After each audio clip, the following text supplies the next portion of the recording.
Look, we'll get into the Trump stuff here in just a second, but I want to get to this little email that I got this morning before the program began.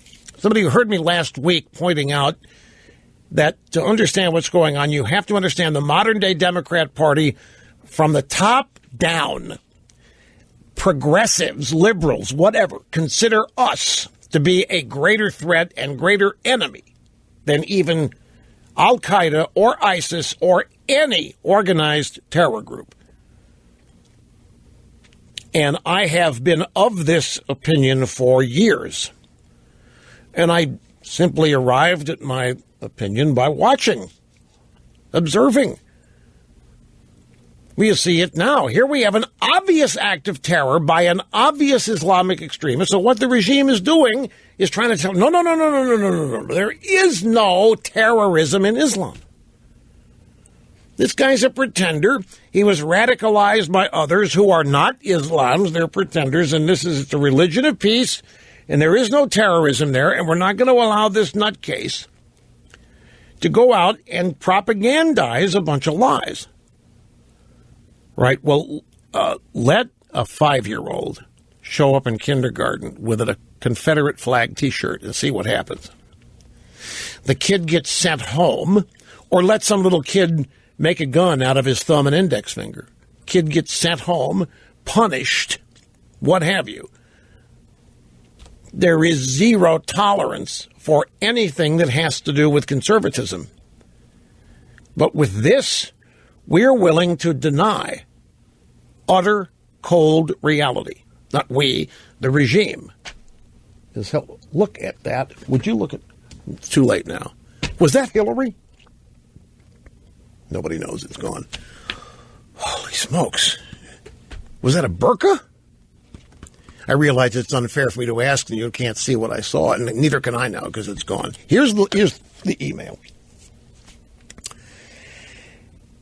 Dear Maha, I need you to explain this to me. I don't get how any American can actively lie to themselves and to us about the obvious threats of Islamic radical Muslim terrorism. I know that you've told us that liberals and progressives hate us more than they hate the real threat of terrorism, but that doesn't fully explain their behavior. I know the number one tenet in their playbook is to never let a crisis go to waste in advancing their agenda, but that pales when we are considering lives of Americans. Well, it should, but it doesn't. Here you have, and she's right, this was Rahm Emanuel, never let a crisis go to waste. So here you have an act of terror. It's a crisis that they want to exploit. But the letter writer here says, surely they wouldn't try to exploit a crisis at the expense of defending innocent Americans' lives. What do you think else is happening here?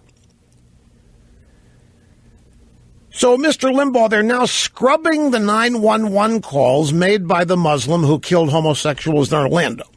Loretta Lynch goes on Sunday shows and, as the Attorney General, blames the guns and the gun sellers. All elected Democrats are deflecting the real issues to get us all focused on gun bans. The FBI, the CIA, ICE, Homeland Security are as in the dark and hamstrung from stopping anything as they were when we were attacked a decade ago on 9/11. They are able to totally ignore the fact that Muslims hate us. They hate homosexuals. They hate women. They abuse children. They hate Jews. They want us all to die. By doing so, they put every American's life at risk. Islamic terrorists. I do not get all Democrats, every single person within the government, the entire drive-by media are in agreement with this. And this is the thing that the emailer is having trouble with. Okay, so maybe you've got a radical view of this by Obama and Valerie Jarrett, and they order this radical view to be promoted by Loretta Lynch and other people that are going out and publicly speak, like from ICE or the FBI. But, Mr. Limbaugh, every Democrat, every progressive, everybody in this country that votes Democrats agrees with this. The emailer can't believe that there aren't some Democrats who don't think this is all a bunch of caca. I just do not get, Mr. Limbaugh, that gays can look at what we know to be facts and continue to vote for Hillary Clinton. It's worse than that. There are homosexuals in various parts of the country who are saying that they place themselves at risk of danger and violence if they admit they would vote for Trump. And I understand the sentiment. Here's a gay bar that was blown up, right? Have I gone through a commercial break here? We took the break at 42? I owe you the break is what you're saying? Okay, here I'm just losing track of time. I'm sorry, folks, this is frustrating for you because when I got on a roll, there's no one better. But I have to stop here and interrupt myself. Be patient. We'll be right back. Okay, back to this email. Mr. Limbaugh, I just don't understand how gays can look at what we know to be facts in this gay bar massacre and continue to vote for Democrats. I don't get that millennials can look at how Muslims treat women and continue to vote for Hillary. Now, the point here is maybe the millennials don't know that maybe the millennials don't know how Muslims treat women. Now, the gays, the gays obviously now know, but that's why Obama and the boys are out there saying, hey, it's not Islamic terrorism. Oh, no. And remember now, keep in mind, if they're trying to say that Mateen was just doing nothing but spreading propaganda, was not being honest, he's not really an Islam terrorist, an Islamic terrorist, not really even a Muslim, he was making it all up. And they're going to deny him the opportunity to engage in his propaganda. Well, why not? I mean, they are the ones who set the narrative, after all, right? Why should they allow this guy to set the narrative? And this, from their standpoint, from their point of view, you know, Obama isn't going to sit there and let this guy wreak havoc on his administration.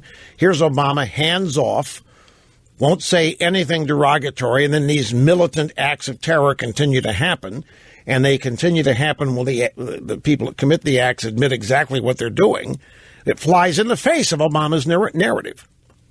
So he's not going to let this guy set the narrative. So, of course, they're going to redact these tapes. Of course, they're going to tell us that this guy was a fraud. He's not really being honest because there is no terrorism in Islam. That's Obama's line, and he's sticking to it. I just don't get, Mr. Limbaugh, the entire Jewish community would vote for Hillary Clinton knowing full well what the Democrat Party view on Israel is. I don't understand that any American can look at the massive illegal immigration from Muslim countries and continue to vote for Hillary. I guess I'm trying to apply logic to irrational people. I guess I'm trying to lay my common sense on the liberals who don't have any. All the while, the mere fact that Democrats refuse to acknowledge the situations which force the rest of us to go out and buy more guns. They leave us no choice but to protect ourselves and our families because our government refuses to do so. There's more, but unfortunately, we are out of busy broadcast moments. It will continue. Let me sum up where I was going with this. Try this headline. Details coming up. Brooklynites. People live in Brooklyn. Your average, ordinary American Democrat progressives say Orlando was 100% the Republicans' fault. Why do they think that? How in the world could they possibly think? But they do, is the point. We'll be back in a sec.